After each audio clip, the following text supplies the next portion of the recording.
Mothers protect and care for the safety of their children in many different ways. Finally, a wheel jumps the tracks, and then...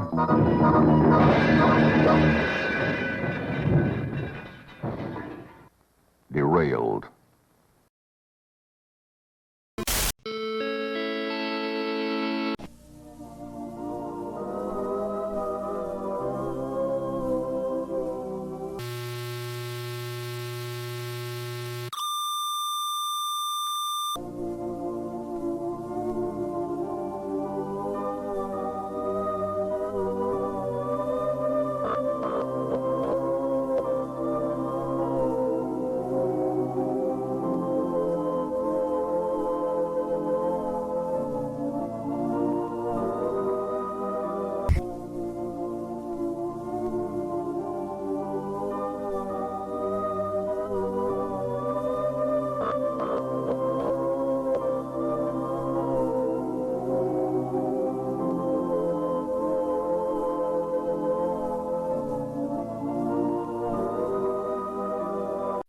Sounds good. What do you think about you have any thoughts about the term weaponized autism?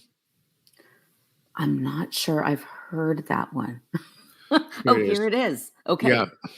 Go ahead, read it out if you don't mind. The focused application of nerdiness, computer tech savvy, and social awkwardness It's just in a the meme. cyber pursuit of justice, payback, or even serving the public interest. Real world results originating in social media, online forums, and other web locales. Oh, so that's what they were doing. They were doing weaponized autism against me. Jill, that was not weaponized autism.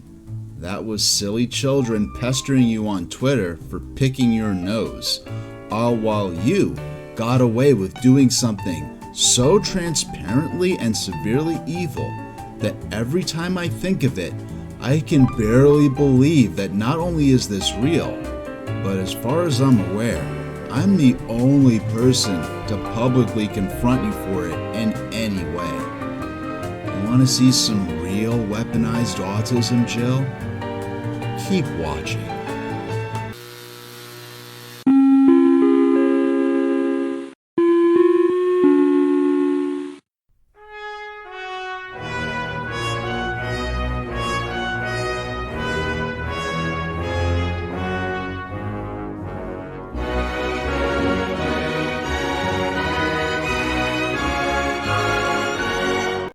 Warning: the following video is the culmination of a multi-part series on this subject and assumes general familiarity with the concepts, material, and people being discussed. This video will extensively discuss neurodevelopmental disability, including functioning labels, support needs levels, and lethal mental health outcomes. Disability discrimination, bullying, and prejudice will also be discussed in detail. Under no circumstances should anyone lacking previously established personal, professional, or associative relations with the people being discussed in my video contact them for any reason. Hi, I'm Super Train Station H, and welcome to Weaponized Autism, my critical analysis of the National Council on Severe Autism, a dysfunctional legion of bullshit merchants and unwitting accomplices run by a tremendously nasty scumbag and lousy bogus butt princess named Jill Escher. Even if my personal opinion happens to be that Jill Escher has proven herself to be an infamous enemy of the peace of the final degree, it's rude to call someone a grand demonic scumbag and a lousy bogus butt princess. But it's also true that Jill is such a massively misanthropic mustard maiden that it's honestly difficult not to swear every time I think about her.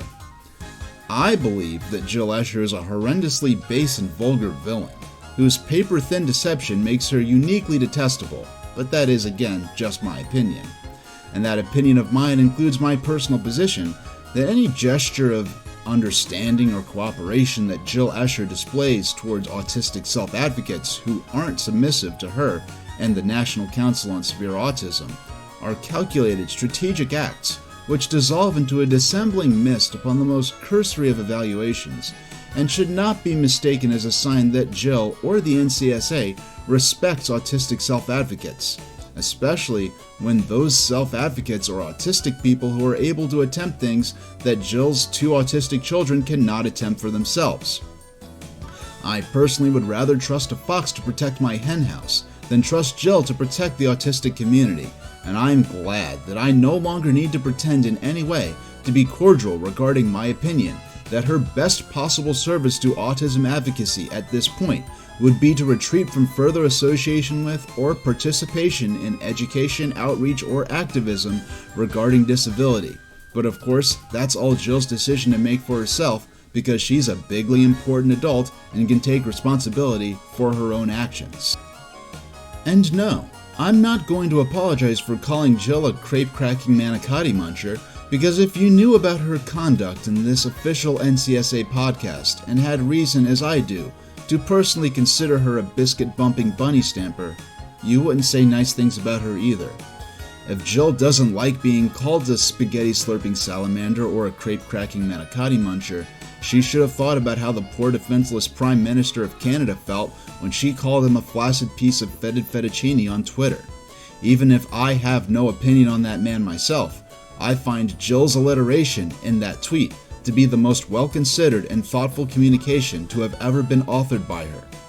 That being said, even though I may have said a lot of things in my video series that could be subjectively flawed, one thing I will say in my videos that I know for a fact will stand as invulnerably infallible objective truth is this. No one without direct connections to Jill Escher, or previously established associations with her organization, has the right to contact her in regards to this matter in any way, especially not in a tone that's intended to, or is reasonably likely to disrupt her life and well-being. And anyone stupid enough to do so in spite of my explicit instructions to the contrary is a butter-basted butt baby. To those who have watched or will watch my videos and upon doing so feel compelled to direct angry messages to Jill or anyone I've criticized throughout my video series, please understand that any one of you triskaidekaphobic trilobites could have done exactly what I'm doing. Instead, you sat on your hands and farted while gazing at screens with your mouth agape, waiting to be fed more pre-digested social justice slop like baby birds in need of a parent to pre-chew your food for you. I am not your parent, nor will I watch over and observe you to prevent misbehavior, nor will I protect you or provide any assistance if you choose to, against my wishes, act as a scurrilous rogue by contacting Jill or the NCSA over this. If you harass Jill Escher or anyone I've criticized, you have the intellect of used bubblegum and the integrity of used toilet paper, and the fires of hell would be too good for you, as the coal spent on that fire would have been better used on those sinners who have at least put some level of actual effort into their wrongdoing. The person who would contact Jill to target her with vitriol in response to my videos should know themselves in advance to have been indelibly certified by the universal witness to be an emotionally destitute, intellectually desolate, and dastardly bad actor.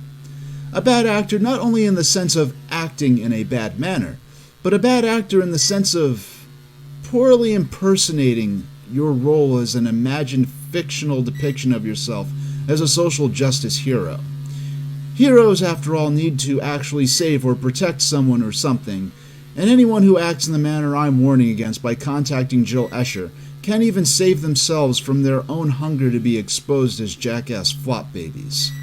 The special hell of someone who would contact Jill Escher for bad purposes would not be infernal torment, but metamorphosis into a small stone which can feel only cold, and that would be dropped to the bottom of the deepest ocean, knowing only indescribable absence of warmth, unbearable pressure, and knowing no company aside from the atomized body waste of every ocean creature sprinkling down to bury you and make you all the more forgotten and invisible. And if you disobey my wishes in this matter, you aren't just going to my hell, you're going to Jill's hell.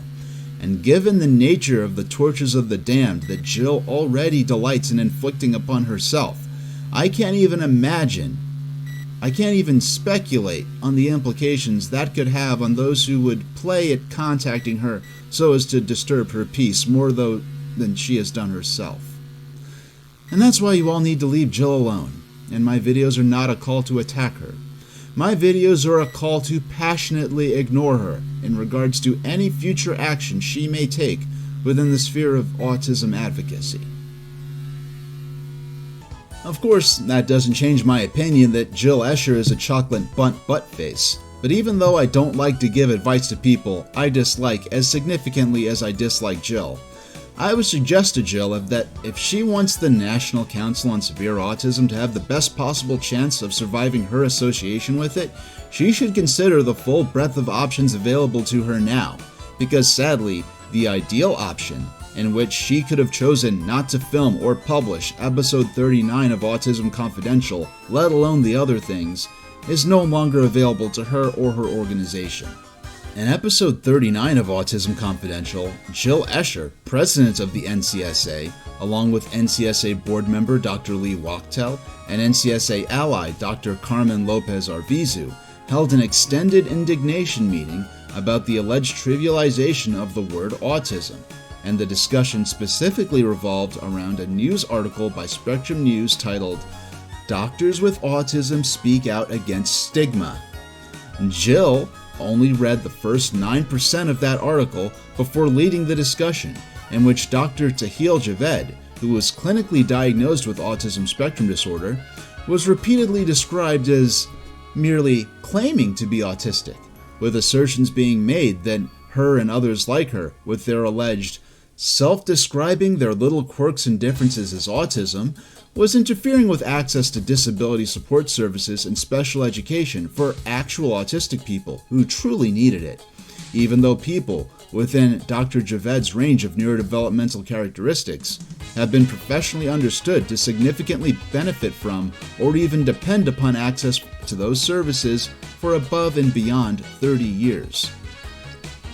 Dr. Wachtel's direct response to the 9% of the article Jill read during the NCSA podcast episode was to describe people like Dr. Javed as having engaged in a fantasy or fetish by adopting the identity of autism, completely ignoring the fact that Dr. Javed was explicitly explained in the article, even within the mere 9% that Jill read, to be clinically diagnosed with autism spectrum disorder by a professional clinician. Dr. Wachtel then went on to describe the behavior of the autistic people interviewed in the article as being hypocritical, and in Dr. Wachtel's opinion, comparable to people who advocate for racial equity, but also spout anti-Semitism. Those are some pretty serious accusations, yet none of those harmful attitudes were actually mentioned or discussed within the article in question, which all three NCSA panelists repeatedly referred back to as their conversation progressed to eliminate any doubt as to the basis for their complaints. The NCSA panelists also complained that the views expressed in the Spectrum News article proved that neurodiversity and autistic self-advocacy revolved around the agenda of erasing any sense of disability, struggle, or challenge from the word autism, an idea which was also never expressed in the article and happens to run contrary to position statements made by leading autistic self-advocacy organizations that fully embrace the neurodiversity paradigm. In addition to that, they treated what might be described as high-functioning autism itself as a political movement. So in general, the NCSA panelists and allies treat what they call high-functioning autism not as a range of neurodevelopmental disability that's been long established by scientific and healthcare authorities for many decades, but instead as a newly established insurgent political movement of social justice crusaders who aren't even disabled. Since Jill only read the first 9% of the article, I read further, and in preceding parts of my video series discovered that, unlike what the NCSA described in their podcasts, the article was not about non-disabled people facetiously self-proclaiming themselves to be autistic and organizing to erase the struggles of true autistic people with real disabilities. In actual reality, the article was about clinically diagnosed, relatively higher functioning autistic people who would have been described in professional-grade diagnostic literature even 30 years back as having severe and sustained clinically significant impairments, and who today are facing stigma and discrimination as they attempt to enter self-sustaining careers in respected fields of occupation, thought by some to be too prestigious for truly disabled people to be involved in. Doctors with autism speak out against stigma. All right, so never mind the fact that neither of my children even understand what a doctor is. But, these doctors with autism. And so I'm curious, you guys, you've had long careers in medicine. How many doctors have you met who you would diagnose with autism? None. The one in, what was that, Grey's Anatomy? There was one. Oh, the one on TV. Yeah. The TV doctor, right, who doesn't exist in real life. In a different NCSA presentation, organization board member Lee Wachtel again derided this article, dismissing the people in the article as merely feeling that they face stigma or discrimination, while ignoring the actual concrete examples and evidence provided with the source she holds in so much public contempt. The Spectrum article even contained a reproduced termination letter issued to an autistic doctor upon discovery of their diagnosis, with treatment like this from the non-disabled world being the exact reason that these autistic doctors were speaking out against stigma by agreeing to be interviewed for the Spectrum News article to begin with.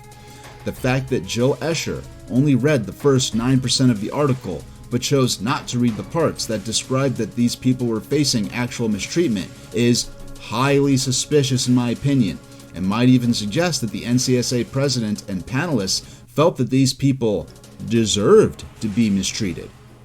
Or perhaps the NCSA panelists were concerned that the legitimacy of their displeasure with the article would be called into question if the people they were complaining about were perceived by viewers of their podcast in a sympathetic context, due to the fact of them facing mistreatment from the non-disabled world.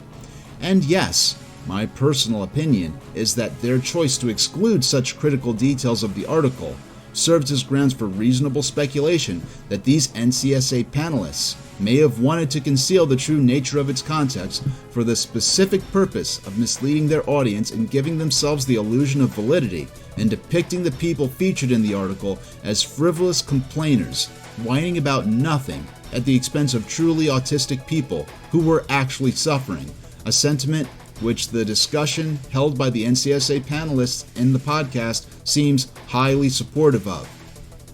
Well, even though in my previous videos I already read much further into the Spectrum News article about autistic doctors than the mere 9% Jill herself ever dared to within her podcast recording, but I still never actually finished reading it. So let's wrap this up and discuss the implications of this article's contents and whether or not the NCSA's public indignation meeting about these infamous autistic doctors was justified. Above all else, I'm sure we'll at least figure out why Jill only felt okay with reading the first 9% of this article to her audience of NCSA members tuning into the podcast.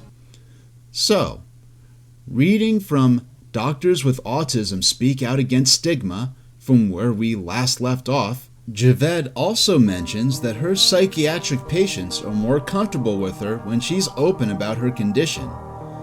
I feel that the patients were able to connect with me in a better way, she says.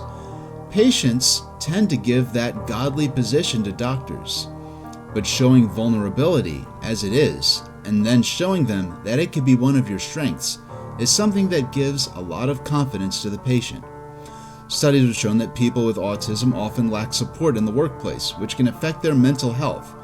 For instance, autistic people are 4 times more likely to develop depression than those without autism. Almost half have severe anxiety. These challenges can sometimes compound into suicidal thoughts. Up to 66% of adults with Asperger's syndrome, a diagnosis that has been subsumed into the larger category of autism spectrum disorder, have thought about taking their own life, and 35% have attempted suicide, according to a 2014 study at the University of Cambridge in the UK. Autistic people are like square pegs, Javed says. If you try to hammer them in round holes, you will not get the peg across. You will end up breaking it. She recalls the sudden death of a doctor in one of her online autism support groups. They left a note that said 3 things. I don't have hope for this community. Don't disclose my identity. I'm done with this.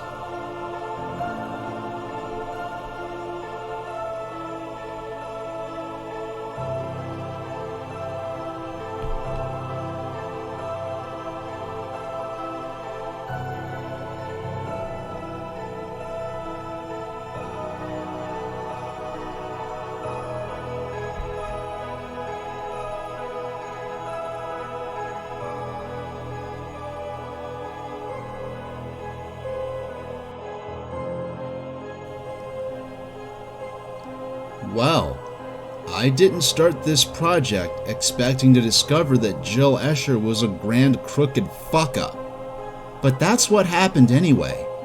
And Jill Escher is a grand crooked fuck-up. So I think we've read enough. I'm stopping here. That wasn't the end of the Spectrum News article about doctors with autism, but it was the end of an autistic person's life, as well as the end of the National Council on Severe Autism's credibility in advocating for autistic people of any description. Because now, we finally know why the grand crooked fuck-up number 1, Jill Escher, president of the National Council on Severe Autism, only read the first 9% of this Spectrum News article about high-functioning autistic doctors before denouncing its alleged biased discriminatory absurdity against lower-functioning autistic people. It's because Jill, the obscene vandal, wanted her podcast audience to think that these high-functioning autistic doctors were disability-trivializing whiners, knowing nothing of the pain and suffering of truly autistic people. And it wouldn't have fit sneaky little Jill's narrative if her NCSA podcast audience were aware that the article she and her Kennedy Krieger comrades were complaining about and laughing at contained the reproduced suicide note of a deceased autistic doctor. That's right, everyone. One of the autistic doctors in the Spectrum News article that Jill and her evil friends lied about, one of the autistic doctors who Jill and her NCSA board members ridiculed, treating the idea of their existence as a laughable patent absurdity. One of the autistic doctors who Jill and her friends said were not even disabled and were not suffering, committed suicide. And how did nasty little Jill and her fucked up friends at the NCSA respond to this harmless news story about that deceased autistic person's autistic friends organizing to prevent additional suicides among their struggling autistic colleagues?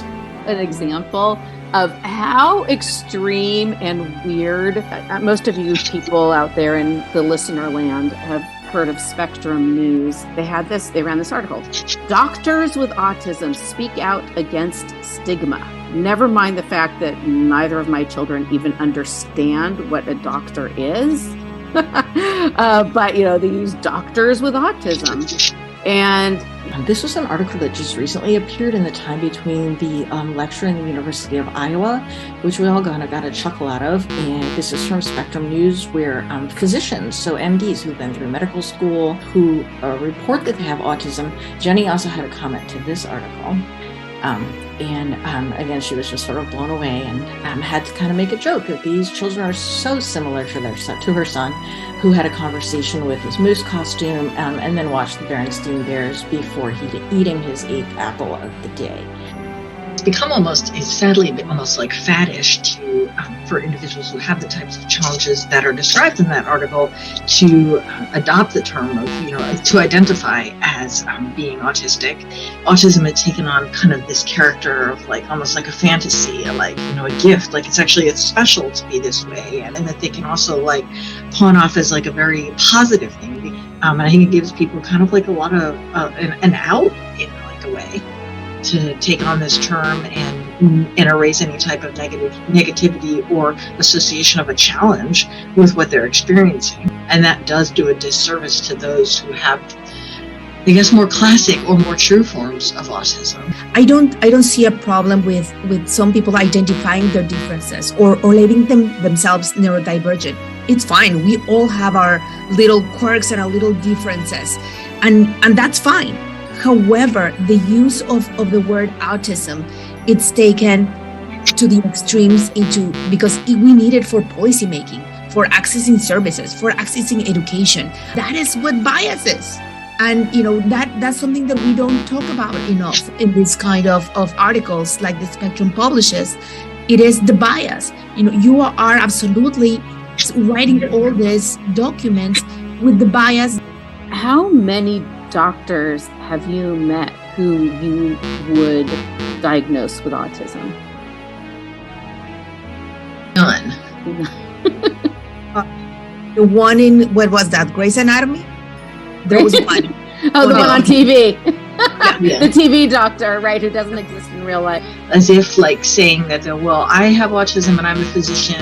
They can't recognize, they don't want to recognize, it offends them, it upsets them to imagine that some people who have a diagnosis of autism need somebody to take care of them 24 hours a day. They're never going to be able to do any of those things that these other individuals, like physicians who claim they have autism, can do. It has to, you can't say that those people are discounted or that their diagnosis isn't real, or come up with all sorts of other like nonsense statements. Like, I'd like to come and work with some of my patients and talk to them about like running for office or what type of job that they'd like to have and how they're going to purchase an apartment.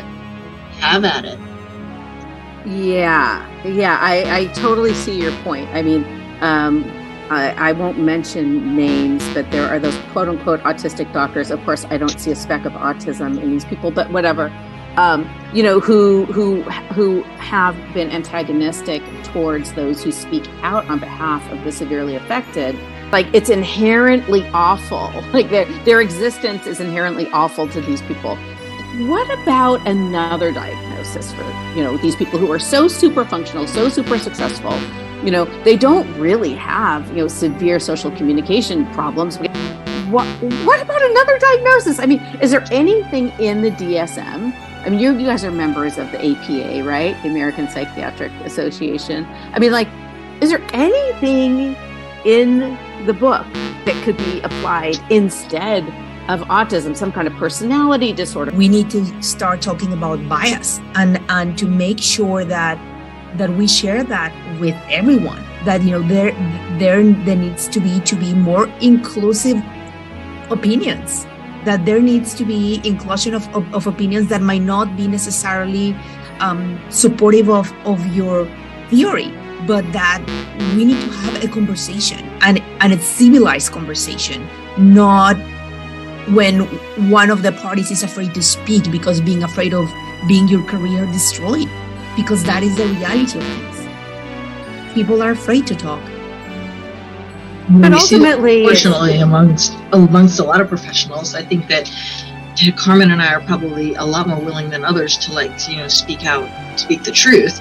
But many people are not, because they don't want to be canceled. They don't want to get in trouble. And that just perpetuates, this situation ongoing. People do need to have a little bit more guts in terms of speaking up and standing for the truth. But it's hard. It is definitely hard because nobody is really protected, and we do live in a society where ultimately identity cannot be touched, and people are able to claim whatever identity they want. I think at some point some form of reason has to prevail. I think that we're stuck in the United States with the skewing reality for a lot of fantasy on many levels, and at some point that needs to stop. Particularly when it comes to it's just the whole thing of fighting for equality, equity, and equal rights for everybody. It's I always say, you cannot fight for racial equity and spout anti-Semitism at the same time. That's incongruous, and if you act like that, you're just a hypocrite. And I think it's the same thing when you're advocating for rights for people with disability. If you want to advocate for yourself as somebody with high functioning autism, at the end of the day, you're just a hypocrite. and just as bad as anybody else who has discriminated against people with disability, if you're writing out of the equation those who are the most severely afflicted. You are counseling these individuals that cannot really speak for themselves, but not giving or allowing the opinion of the ones that care for them. You are doing exactly what you think they're doing to you. So, that is the problem. That is the bias. That is the narrow view of this concept. Fuck you, Jill Escher. Fuck you. And fuck your National Council on Severe Autism. Fuck you, Jill. Because one of the autistic doctors within this very article was quoted as saying that they felt internally or permanently broken upon receiving their autism spectrum disorder diagnoses. And one of these autistic doctors, Dr. Javed's colleague, who was with her in a support group, actually fucking killed themselves because they lost hope that they would ever be accepted as a doctor by the non-autistic world. And all sneaky little Jill Escher could see in those words of pain and suffering from autistic people was an opportunity to use her autism advocacy nonprofit to advance her personal discriminatory agenda of punishing and ridiculing autistic people other than her own children for daring to have a clinically recognized place within the autism community. Jill, I sincerely hope to God that Dr. Javed never has to find out what you and your National Council on Severe Autism did to her in this podcast. You have wronged Dr. Jahil Javed in such a vividly horrendous manner that no one in the modern history of disability discourse has been wronged as badly as she has been by you. This is what Spectrum News considers to be autism. And that's not what Kanner initially described. So autism is most definitely not. So I'm not saying, like Dr. Javed probably has something going on and probably has challenges. I do not deny her problems. Stop fucking lying, Jill.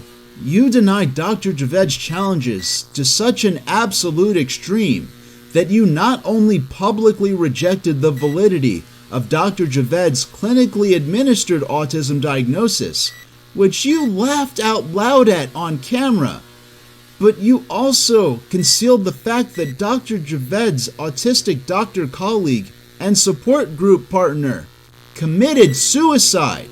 Yeah, like Dr. Javed probably has something going on and probably has challenges. I do not deny her problems, right? Why autism? Why is this the label? Why can't we come up with something else to apply to people like this? And then you also concealed that Dr. Javed founded a nonprofit to prevent additional suicides among disabled people, which was the entire point of the Spectrum News article that you denounced in your podcast, Jill. I do not deny her problems. Jill, how the fuck am I supposed to believe that you respect Dr. Javed's challenges when you have stated on camera in a different NCSA podcast episode that the fact that someone like Dr. Javed could be clinically diagnosed with autism spectrum disorder in the first place reflected what you called a radical, violent absurdity committed against your autistic children? Strong adaptive abilities, but have kind of social quirks, are in the same category, the same diagnostic category as my kids who are nonverbal and function like at a preschool level. And like, that's a problem. It's absurd. It's not just a problem. I mean, it's violently absurd. Jill, there's almost nothing that you and your fucked up NCSA friends could do to disrespect Dr. Javed more than what you've already done. I'm kind of surprised a lot of you didn't also accuse Dr. Javed of falsely identifying herself as a doctor, that you didn't also accuse her of not having attended medical school in the first place, and that you didn't accuse her degrees and certificates of being forgeries. I was going to say, at least you didn't accuse Dr. Javed and her colleagues in the Spectrum News article of being racist as well. But thanks to NCSA board member Dr. Lee Wachtel, even that is debatable at best. And at some point that needs to stop. particularly when it comes to, it's just the whole thing of like fighting for equality and equity and like equal rights for everybody. It's like I always say, you cannot fight for like racial equity and like spout anti-Semitism at the same time. That's incongruous, and if you act like that, you're just a hypocrite. And I think it's the same thing when you're looking for advocating for rights for people with disability. If you want to advocate for yourself as somebody with high functioning autism, at the end of the day, you're just a hypocrite. Hey Jill, I understand that you tried to be just a tiny bit sneaky with your coverage of the Spectrum News article by only reading the first 9% of it, as though that would be sufficient to make secret your half-assed backyard burial of the truth as you kick your feet up for all to see with the wet mud still on your boots and the shovel still in your hands. But I don't think that you understand that what you put in this podcast, which you not only intentionally recorded, but deliberately distributed to the public, is of a nature so unbelievably vicious and deceitful that it resembles the contents of a leaked phone call that was covertly recorded by a muckraking infiltration agent seeking to expose secret conspiratorial dealings within your organization. But you released this to the public thinking that it made you and your dumbass friends from the Kennedy Krieger Institute look good to the public, and that this somehow advanced your objectives and goals. Jill, the presence of you and your NCSA accomplices casts a miasmatic pall over all of disability advocacy. And there's nothing positive or constructive you could do for the autistic community at this point, aside from leaving it behind forever and never presenting yourself as a friend to autistic people again. And I say this not because you ran a nonprofit focused on helping high support needs autistic people, but because you're a catastrophically demonic grand crooked fuck-up who mocks the mourning autistic friends of autistic suicide victims because you're pissed that they get attempt careers that your own autistic children aren't able to. It may be the case, Jill, that you're such a diabolical bastardette that you would mistake me describing you as a catastrophically demonic grand crooked fuck-up as some kind of compliment, but it's not. And if you feel that it's disrespectful for me to call you a catastrophically demonic grand crooked fuck-up, Jill, you need to look directly at my face on the screen as I explain this to you. Jill, you're a pavid varmint louse, and badly obscene vandal sona fabricate scumbags like you who ridicule and denounce the mourning autistic friends of autistic suicide victims shouldn't then expect the autistic community to owe you their respect, Jill. You catastrophically demonic grand crooked fuck-up. Your abominable gothic misconduct against innocent autistic people, and this podcast alone, has made it such that nothing can convince me or any reasonable, well-informed person that you should be trusted with any level of authority over the lives or public perception of autistic people. And your misconduct will never be forgotten in regards to this matter, Jill. But that's just my opinion. As for your duo of chuckle-fuck-suck-up bum-faced chums from the Kennedy Krieger Institute, they could be great doctors to their own patients, but I wouldn't trust them to rewrite a fucking grocery list, let alone our diagnoses within the Diagnostic and Statistical Manual of Mental Disorders, which you implied, Jill, that they should, using their influence within the American Psychiatric Association to rewrite our diagnoses?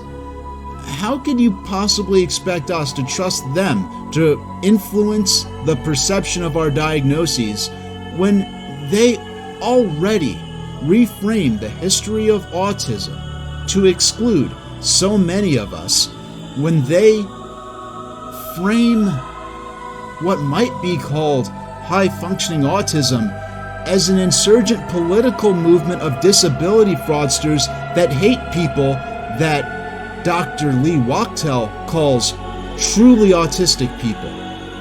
How do you expect us to trust them to have influence in rewriting our diagnoses when they implicate us of wrongdoing in accessing disability support services and special education that people, even within the high-functioning range of autism spectrum disorder, have depended upon to even attempt to integrate with the non-disabled world for decades, including decades prior to the word autism being added to our formal diagnostic description in the DSM. How do you expect us to trust them to rewrite our diagnoses when they've conspired with you, Jill, to, and I really can barely believe this, to publicly denounce and ridicule the mourning autistic friends of an autistic suicide victim because you all are pissed off that these people are involved in career fields that you think are too good for truly disabled people to be involved in. Jill, I'd really love to know what the American Psychiatric Association and the Kennedy Krieger Institute, a hospital for childhood disability, would think about doctors in positions of leadership within their organization mocking the autistic friends of an autistic suicide victim. But that's not my business. What is actually my business, and is actually the business of the autistic community, is how you, Jill, expect us to trust you and the NCSA and anyone aligned with or friendly with the NCSA to respect our lives and our struggles as clinically recognized, clinically validated disability patients, whether or not any individual may have a diagnosis at this time or not. When you don't even respect our deaths, how can you expect us to trust you to respect our struggles in our lives when you don't even respect our deaths? Because you can't possibly respect our lives or our deaths because you held a public indignation meeting in which you ridiculed and denounced the mourning autistic friends of an autistic suicide victim for daring to speak out against the stigma that led to the loss of their friends' and colleagues' lives. Fuck you, Jill. Not just because you've disrespected our dead, but because you did so while pretending to be our friend.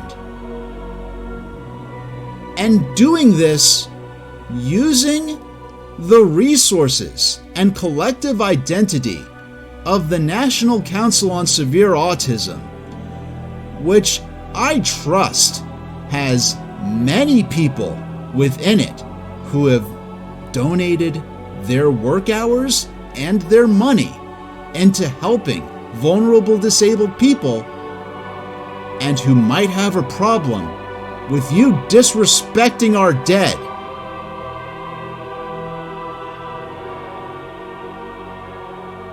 Regardless of any individual's status of being good or evil within the NCSA, because of what you've done, the National Council on Severe Autism, as far as I'm concerned, can severely fuck itself.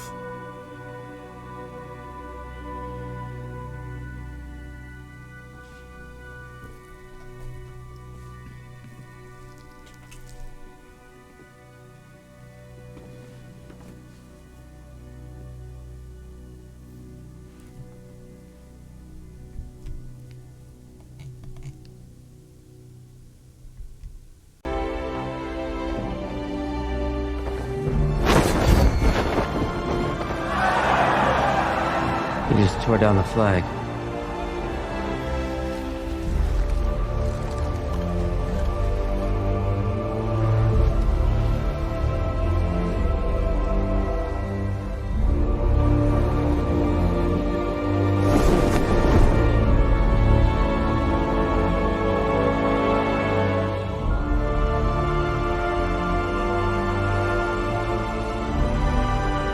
punish me now?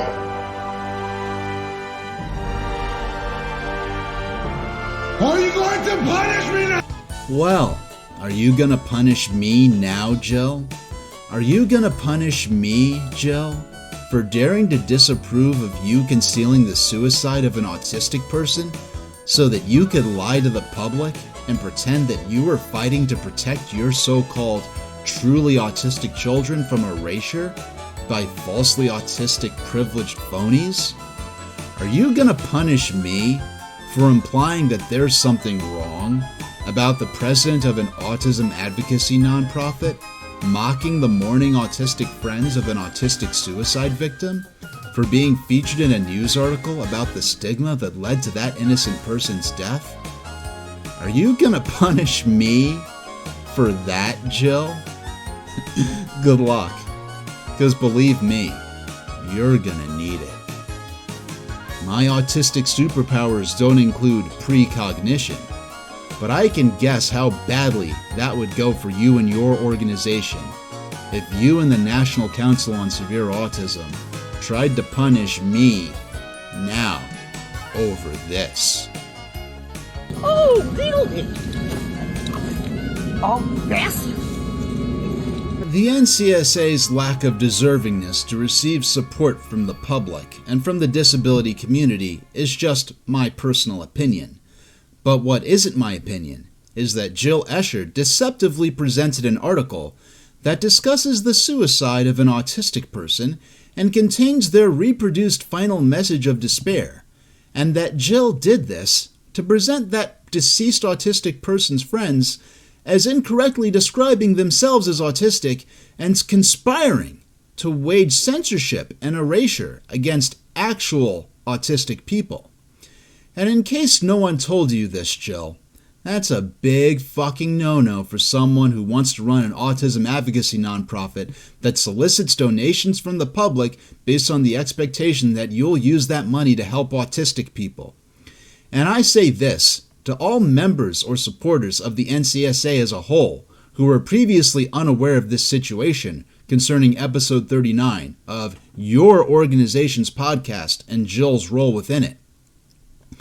Every person belonging to or affiliated with the NCSA who thinks it might be fucked up that Jill used your organization to publicly ridicule the clinically diagnosed autistic friends of an autistic suicide victim because Jill didn't like the fact that these people were interviewed about their work to support their disabled colleagues and prevent additional suicides, and because Jill was upset by the fact that these autistic people were working as doctors, you need to get in contact with Jill right now and ask the president of your organization what the fuck her problem is and why her vendetta against autistic people who don't closely resemble her own children is so powerful that she's willing to pull evil stunts that serve to make the public disrespect disabled people who are fighting prejudice and lethal mental health crises that are plaguing their lives, just as absences of affordable specialized housing and years-long waiting lists for therapy and treatment and respite care shortages for distressed families are crises in the lives of your loved ones. Your support or lack thereof for the neurodiversity paradigm has nothing to do with the fact that Jill, who is your president, has used her position to do something absurdly spiteful that puts every good thing the NCSA may have achieved for high support needs autistic people in needless peril. Jill's actions are flushing your volunteer work hours down the toilet and burning your donated money as coal for the furnace of her personal hate train against lower support needs autistic people. A hate train where you've been denied even a window seat while she drives it into a wall at your expense.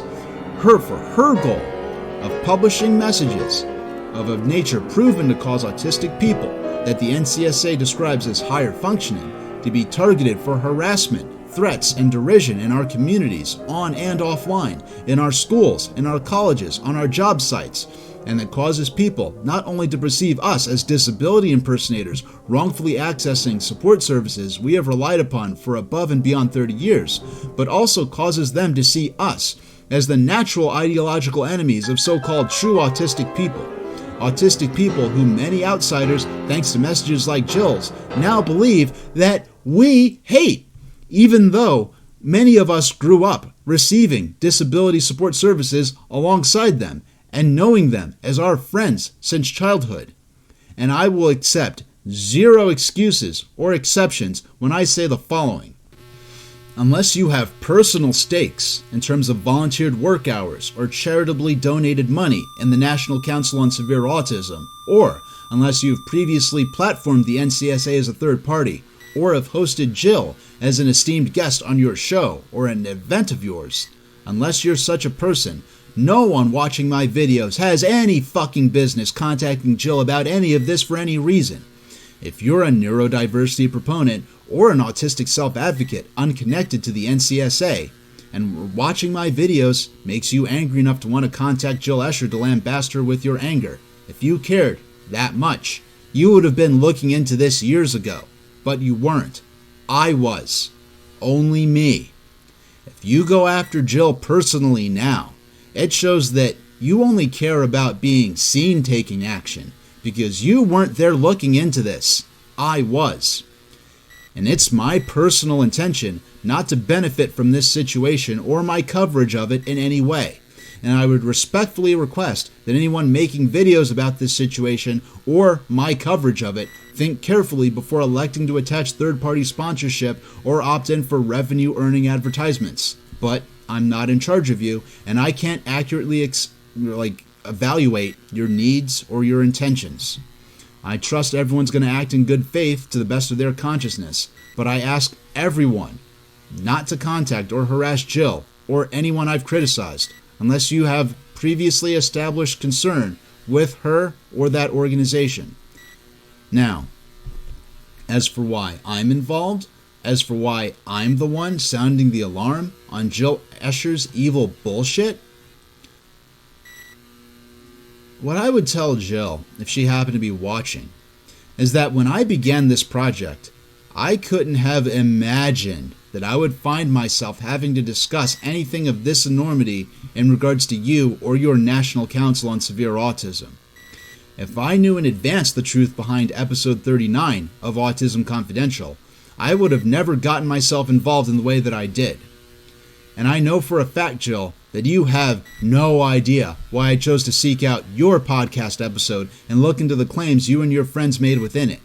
But I know that I never imagined when I started this project that it would conclude with me discovering that you used the platform of your autism advocacy nonprofit to conceal the death of a suicide victim so that you could broadcast a feature-length public indignation meeting in which you targeted and ridiculed that deceased autistic person's clinically diagnosed autistic friends and colleagues for organizing to prevent further deaths among autistic people.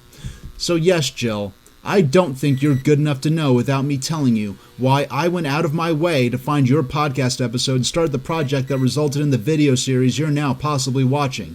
And when I say that, I don't mean that I don't think you're smart enough or clever enough to figure it out on your own. I mean that I don't think you're good enough to do that. I mean that I think you don't have enough faith or understanding of the good in other people to accurately assess what might have motivated me to undertake this project about your podcast. For the sake of decorum, I will keep my original reasons for seeking out your podcast episode so that I could better understand it to myself, out of respect, for as long as I can do so. And should the day come when I feel compelled by you, Jill, or your organization, to reveal those reasons publicly, it will be a sad day for me, Jill, and I expect it to be a very bad day for you as well. And I hope things don't come to that, as things are already bad and sad enough as it is in concern to this affair. Now, Jill, I have listened to your Heartless podcast episode and many hours of other materials hundreds of times before I even started filming this video. So I hope you're listening to me now. Your game is over. Your self-absorbed role-playing game, where you subjected the public to your personal fantasy of yourself as the main character of a heroic campaign to protect true autistic people from falsely autistic disability appropriating social justice warriors, is over. And when I say the game is over, I mean that there are no winners and that everyone is harmed by this. Jill, you're nothing but a grandiose, morbid disgrace to autism advocacy, and you've slain the goodwill and reputation of your National Council on Severe Autism. And I don't care about the self-important neurodiversity hotheads that have cursed you or defamed you or the NCSA in the past. They could all eat shit as far as I'm concerned, and as far as I'm concerned, nothing they've said or done in the past has ever mattered before. And it certainly doesn't matter now, and it won't matter going forward. They can all kiss my ass because all of them let you get away with this for years since that podcast was published, leaving me to take this on completely alone. And because I'm all alone in confronting you on this subject, I'm dictating the terms of the engagement and everything for you, Jill, and your relationship with the disability community, research from zero, now, and with me.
At this point, I'd like to address Jill and everyone who may come across my video as one.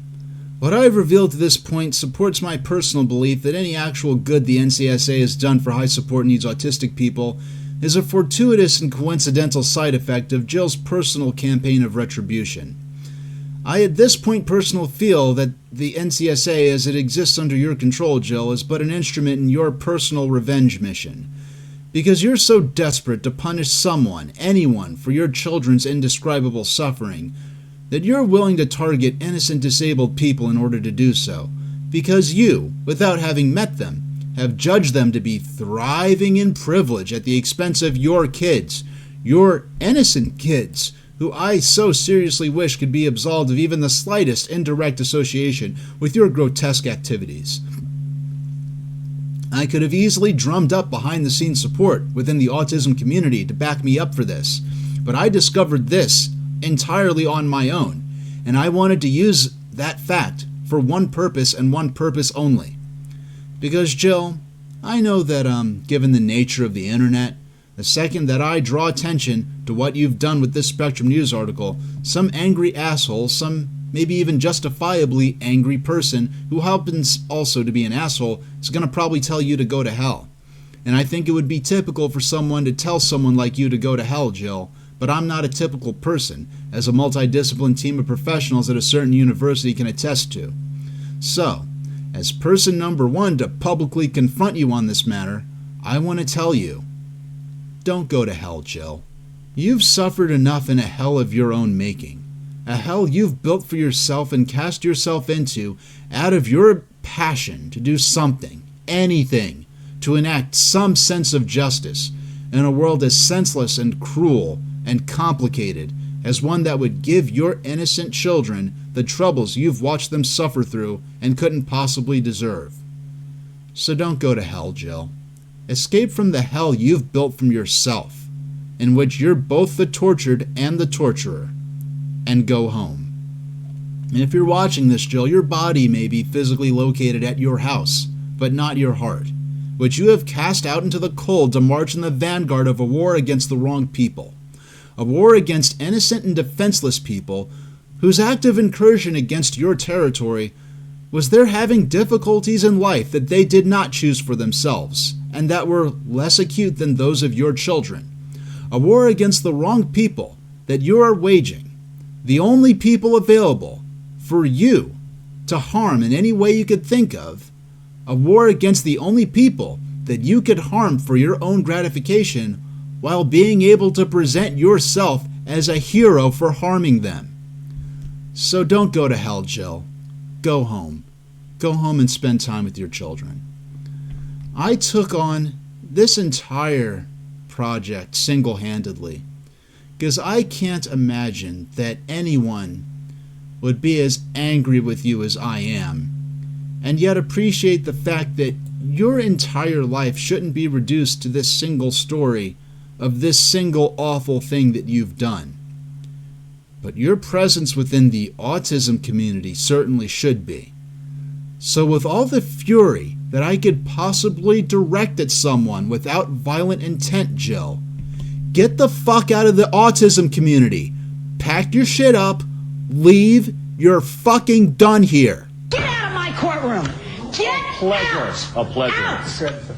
Please understand that in my opinion, Jill, the National Council on Severe Autism, under your leadership, is a colossal train wreck with you at the controls, with you careening forward at full speed, with you ignoring every possible signal for you to slow the fuck down and watch where the fuck you're going, with you paying no mind to who you're running over, paying no heed as to whether or not you'll end up in a place you or your passengers even want to be. Horrors, cried Thomas, and shut his eyes. The house rocked, broken glass tinkled, plaster was everywhere. Thomas had collected a bush on his travels. He peered into the room through its leaves. He couldn't speak. The station master was furious. Get the fuck out of here, he said. Get the fuck out of the disability community, Jill. I don't know how you got away with this shit for as long as you did, but you can consider those days over. And it's especially unbelievable with all the critical eyes already on you, pestering you for picking your nose while you did this grandiose, grotesque bullshit. But those days are over because now everyone watching my video knows that this Spectrum News article that you, Jill, and your fucked up friends from the Kennedy Krieger Institute complained about for 40 fucking minutes and extensively accused of trivializing and romanticizing autism actually contains the reproduced suicide note of a deceased autistic person. A deceased autistic person whose mere existence within this article you deceptively concealed from your podcast audience. So you could spin a bullshit narrative in which your autistic children were somehow being wronged by an article discussing the death of an autistic person you clearly didn't care about at all, except for your jaundiced perception that the aftermath of their death, that being this article, stole the spotlight from your autistic children.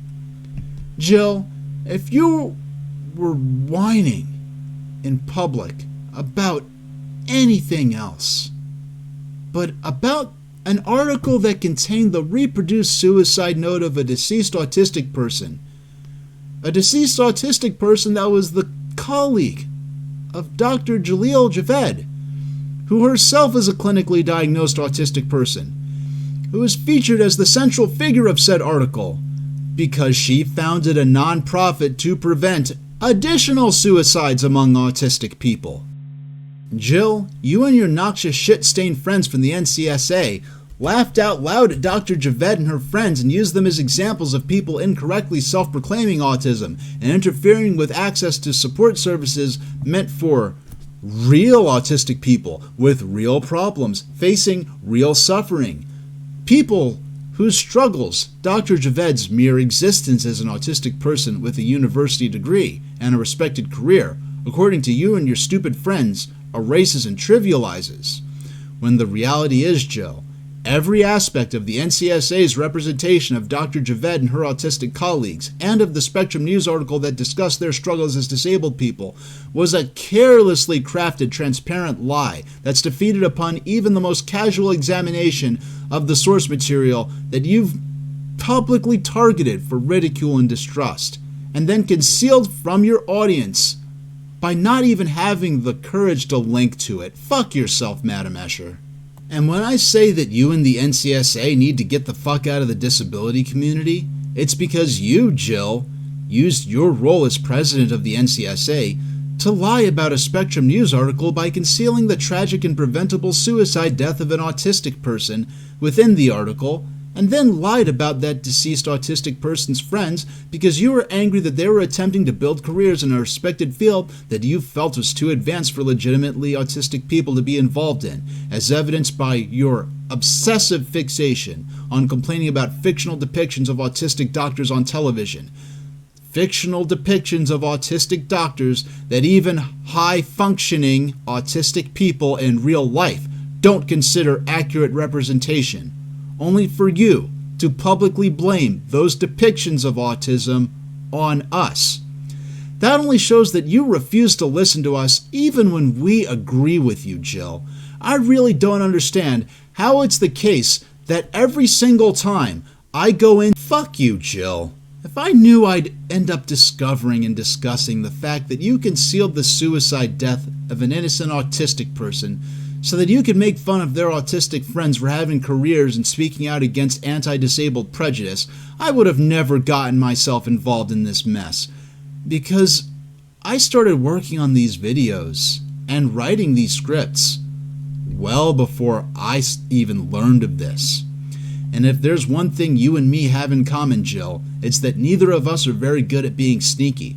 So you should be able to trust me when I tell you that I didn't even know that Dr. Javed had founded a non-profit when I dedicated to starting this project. So I definitely didn't get involved to stick up for Dr. Javed's Society for Tourette's, Autism, and Neurodiversity, which happens to stand for STAND. Dr. Jalil Javed founded a charity called STAND to prevent suicides among disabled people. And how did the National Council on Severe Autism, under Jill Escher's leadership, respond to the Spectrum News article discussing this? I've already done over a dozen full-length videos about it, and not only is it contrary to the realities faced by autistic people, it's contrary to past and present clinical constructions of autism and autism-adjacent diagnostic paradigms, even before you take into account the fact that the NCSA's response concealed that Dr. Javed lost her fellow autistic doctor friend, who was in a support group with her, to suicide, and that she founded a non-profit in response to prevent additional suicides among autistic people. Dr. Jalil Javed may have named her nonprofit organization to prevent suicides among disabled people STAND, but one can only imagine what the NCSA itself stands for, given their outrage and ridicule directed in an article explaining the circumstances of that group's creation. So what the NCSA may or may not believe in is up to interpretation, but I would certainly say to Jill that nothing her National Council on Severe Autism says or does in regards to autism advocacy should be trusted at face value again, even if reforms take place.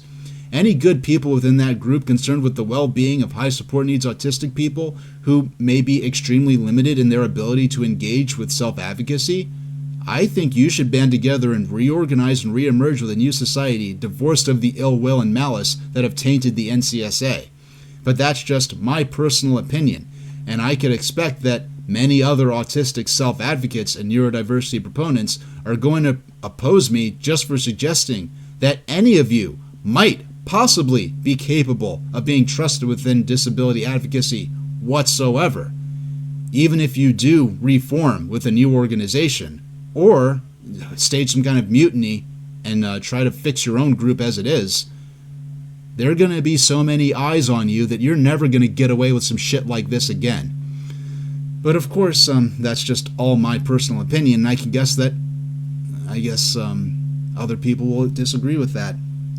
But my opinion still that Jill Escher shouldn't be trusted with anything regarding disability advocacy. But what's not my opinion is that Jill took a news article that contains the reproduced suicide note of a deceased autistic person and used the National Council on Severe Autism to defame that article as an example of weird extremism, and implicated that deceased autistic person's surviving autistic colleagues of being part of an organized campaign to erase the suffering of those your NCSA board member, Dr. Lee Wachtel of the Kennedy Krieger Institute, said had true autism, before she also likened those innocent autistic people's participation in that harmless Spectrum News article to anti-Semitism. And I mean, really, just holy shit. And Jill, I don't care why you did this. I don't give a shit, because that doesn't matter. I'm not interested. I mean, it's typical for people to hate us, and at this point we're honestly kind of bored of it.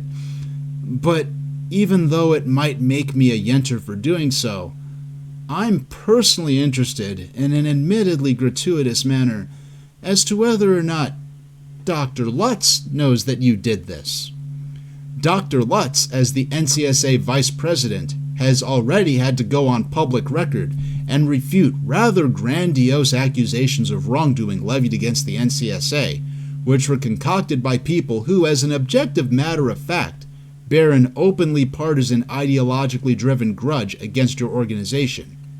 With that in mind, Jill, do you think it's a good idea? Do you think you're making Dr. Lutz's job easier by your act of having concealed the death of an autistic suicide victim while ridiculing a third-party news article so that you could film and publish an article, a feature-length presentation about that article, in which you make fun of that deceased autistic person's clinically diagnosed autistic friends and colleagues for organizing to prevent further deaths among autistic people?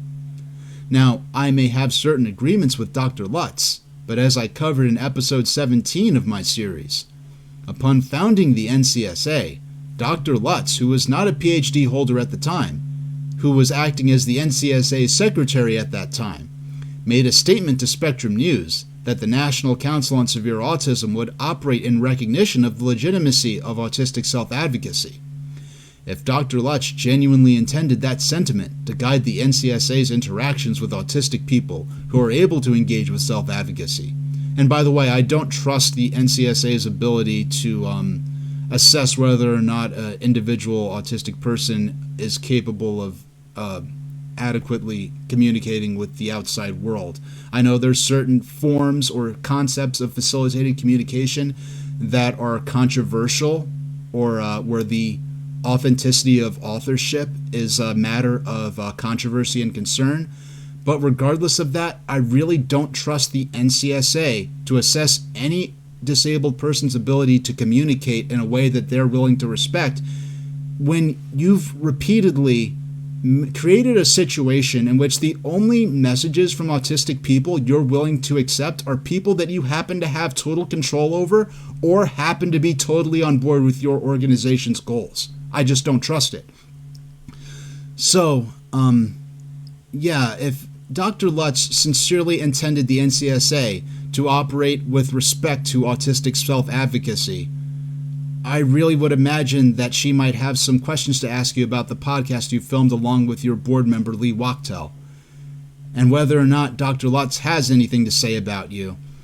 Were it the case that she was not previously aware of the details of Autism Confidential episode 39 is between the pair of you, as of whether or not she thinks that you, Jill, as the president of the organization she's helped to run from its inception, should be going around ridiculing and denouncing the autistic friends of autistic suicide victims. None of that's my business. I'm just sort of being nosy. I have a pretty big nose. But in my opinion, no person or organization in the history of modern autism advocacy has been treated as badly as Dr. Jaleel Javed and her STANDS nonprofit have been treated by you, Jill, and your National Council on Severe Autism. Your treachery in regards to this matter has rendered you and your organization incapable of being trusted as agents of positivity in regards to the advancement of disabled people. And with the utmost respect, Jill, I would say that it is a sad disgrace what you have done to those who have lost their lives protecting autistic people. If you find me saying that to be offensive, Jill, then you might possess enough goodness in you to figure out why I originally sought out your podcasts to learn more about you and what you had to say. Because I did not start this project intending it to be an expose about how fucked up you are. And I can't say much more regarding my feelings toward you except for that. And it's really useless for me to try to tell you that you should be ashamed of yourself, because you are shame itself. When people feel ashamed of themselves, Jill, what they feel is the feeling of being you. A person so vividly loathsome that you trampled and desecrated the memory of an autistic suicide victim by targeting their surviving autistic friends and colleagues for daring to speak out in public that they are not only people who are struggling in the face of scientifically and medically validated medical and neurodevelopmental disabilities, disabilities understood by professional consensus to constitute autism, but regardless of that their talents are valuable, that their lives matter, and that their lives should be appreciated and saved and not discarded. But Jill, you discard the memories of the lives of autistic people other than those you grant privilege to so freely that you conceal the tragic, untimely, and fully preventable deaths of certain autistic people, so that you could lie to the public by mocking their autistic friends for struggling to attempt careers that your autistic children aren't able to attempt themselves. Jill, you targeted innocent autistic people to be presented to the public as objects of distrust and derision because you and your friends at the NCSA, at least the ones on that podcast, were disgruntled that they were doctors who were clinically diagnosed with autism. That's discrimination, Jill. And I'm sure you'll say in your defense that it's not discrimination because you want to help autistic people.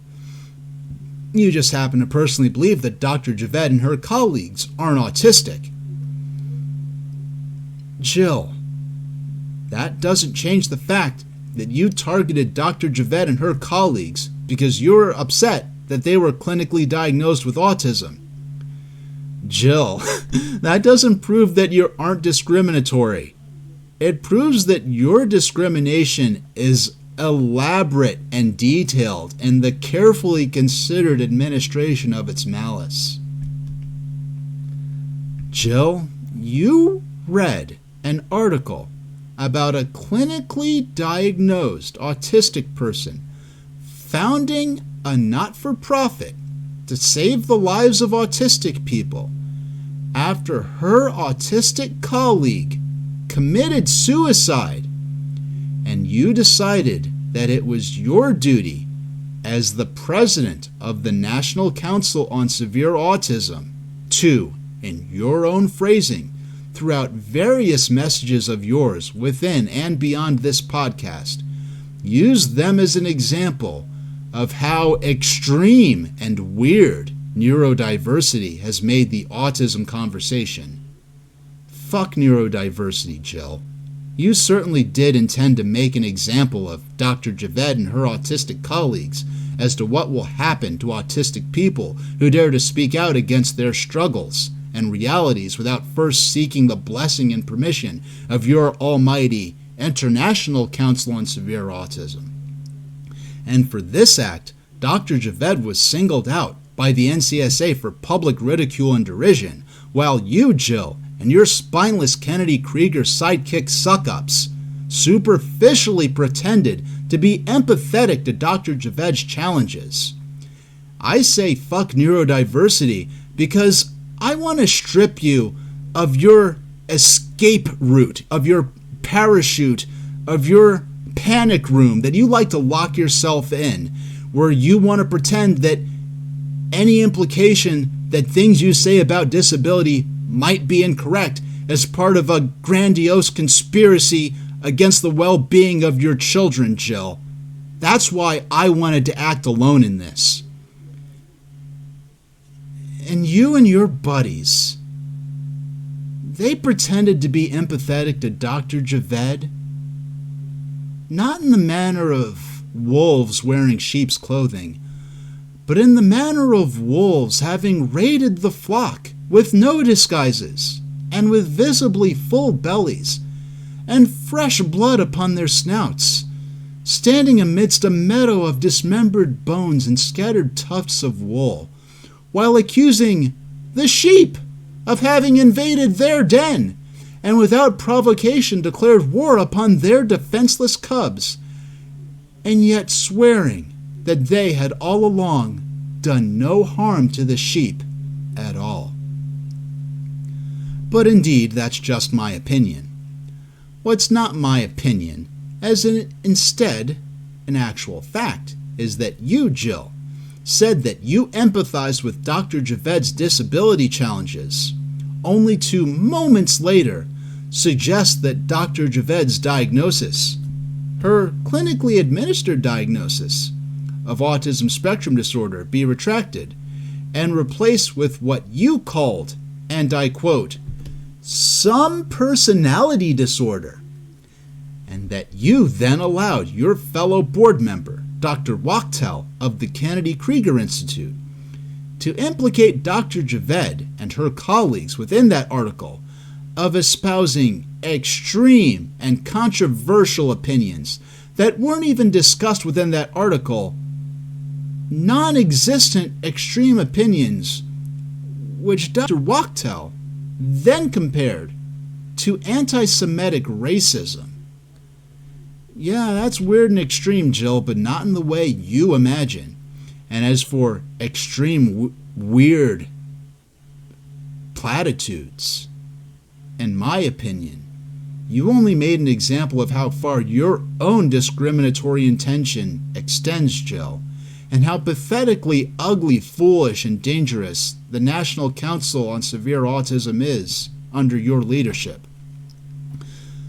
I'm sure you'll think, Jill, that you can't be hateful or discriminatory because hate and discrimination are bad. Meanwhile, you, Jill Escher, are good and have good intentions. But in my opinion, and in the opinion of most good people don't read about autistics founding charities to prevent suicides among disabled people, and then decide to mobilize the platform of a disability advocacy nonprofit to make the public dislike and distrust those people by comparing them to anti-Semite racists and by calling them hypocrites who thrive in privilege and luxury, who are adopting the label of autism as a fantasy and a woke identity option, and who are impersonating attributes of autism at the expense of suffering children who, according to NCSA board member Dr. Wachtel, have true autism, which just so happens not to be a clinically recognized term, which is kind of curious for someone who's in a position of leadership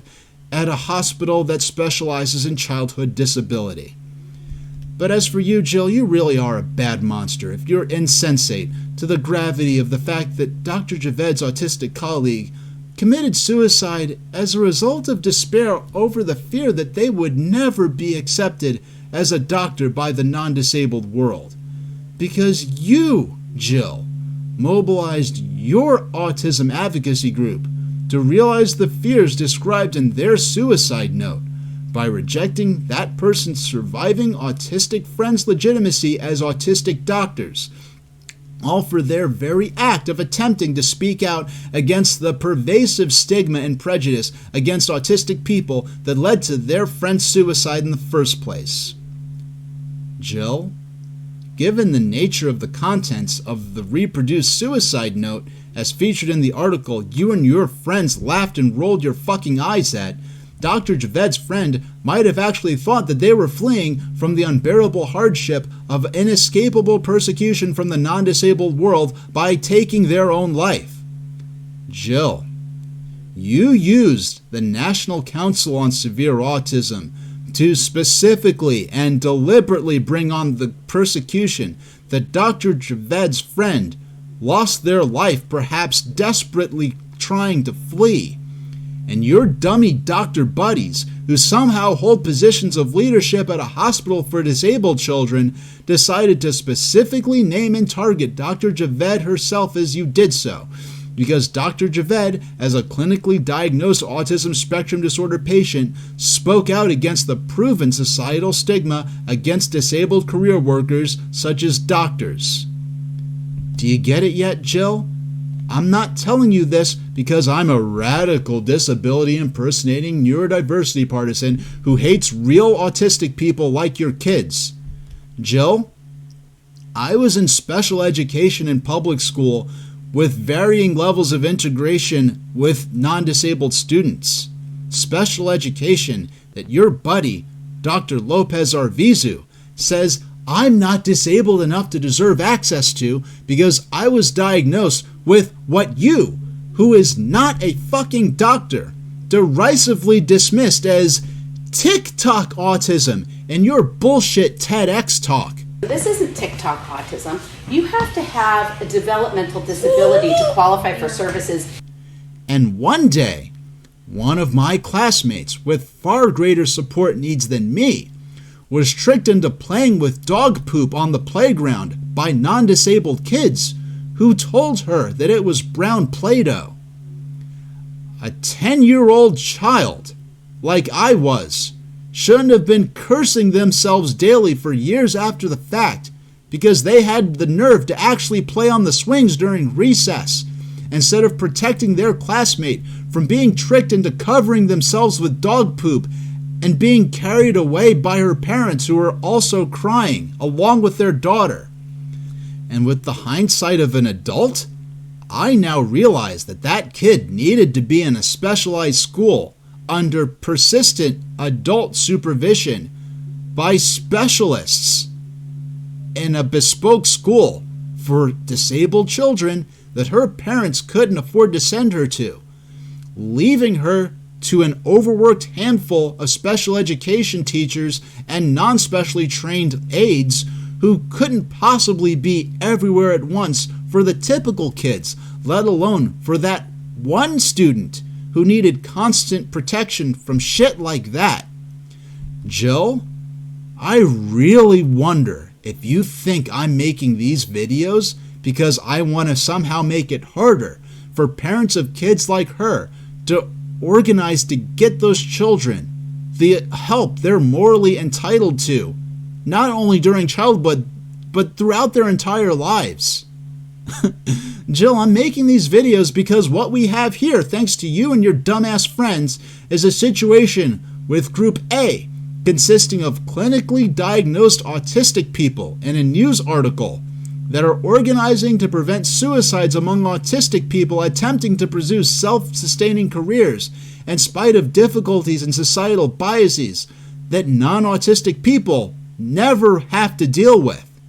And Group B, consisting of a trio of podcasters who are laughing out loud at Group A, accusing their status as autistic people of being a fantasy and implicating them of conspiring against true autistic people in a manner somehow comparable to anti-Semitism, because they're speaking out against anti-autistic stigma aimed at doctors after their colleague, an autistic doctor, committed suicide after being rejected by the non-disabled world.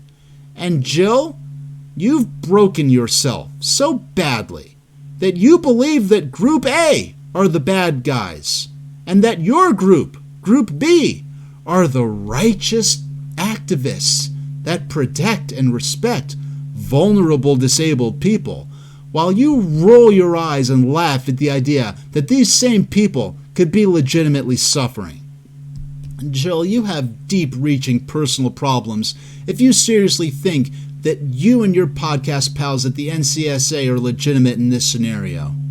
And I can't fathom how atrociously you must have invisibly harmed yourself to disconnect your own ability to feel to the point where you not only became twisted enough to be able to do what you've done in this podcast, but also became confused enough to misunderstand your actions as a victory you've achieved on behalf of your children, all while wielding the NCSA as a pitiless revenge weapon against autistic people who've committed the crime of being able to attempt things that the autistic children of Autistic Grand Magister Jill Escher of the International Council on Severe Autism cannot. So again, you've concealed the death of an autistic suicide victim in a news article, Jill, so that you can accuse the source that published that paper of biased reporting that suppressed the truth about autism, so that you could accuse that deceased autistic person's surviving autistic friends and colleagues of conspiring against your autistic children, when all they did was found a non-profit to prevent further suicides and speak in a news article about discrimination faced by autistic people who attempt to enter respected careers later in life. Autistic people who found success in ways recognized as success by the non-disabled world have been part of the history of autism and neurodevelopmental disability since the literal first person to be diagnosed with modern autism. But your podcast episode rewrites that history to depict the presence of such people within the autism space as a renegade revision made to the diagnostic criteria in 2013 as part of a radicalized social justice movement to let quirky, non-disabled people incorrectly claim autism. And then you call us out of line and accuse us of hopping on board an identity politics bandwagon merely for calling ourselves autistic. Jill, plenty of people have criticized the DSM-5 construction of autism spectrum disorder without being evil and without targeting end-level neurodevelopmental disability patients for ridicule and accusations of wrongfully accessing disability services they've depended upon access to integrate with the non-disabled world even back in the DSM-4 era. Meanwhile, you, Jill, have used your alleged autism advocacy nonprofit to ridicule and denounce the autistic victims and survivors of stigma and prejudice, accuse them of being an organized conspiracy to steal from your children and cover up and cancel and erase their struggles, while you cover up the fact that so-called high-functioning autistic people you deride as having so-called TikTok autism that insults the suffering of your autistic children, have in fact died over this shit. So Jill, are you really stupid enough to try to punish me for holding you to task for pretending to be a friend and a champion to autistic people, while you conceal the deaths of autistic people so that you can complain about their autistic friends for saying that their colleague's life should have been valued and not discarded?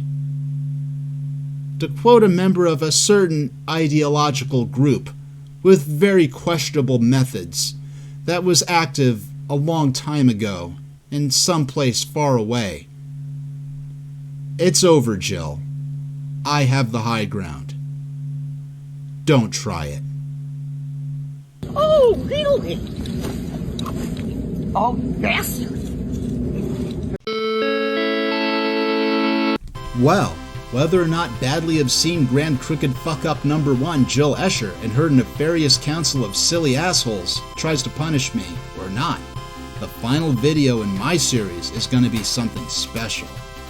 I'll see you all next time, and thank you very much for watching.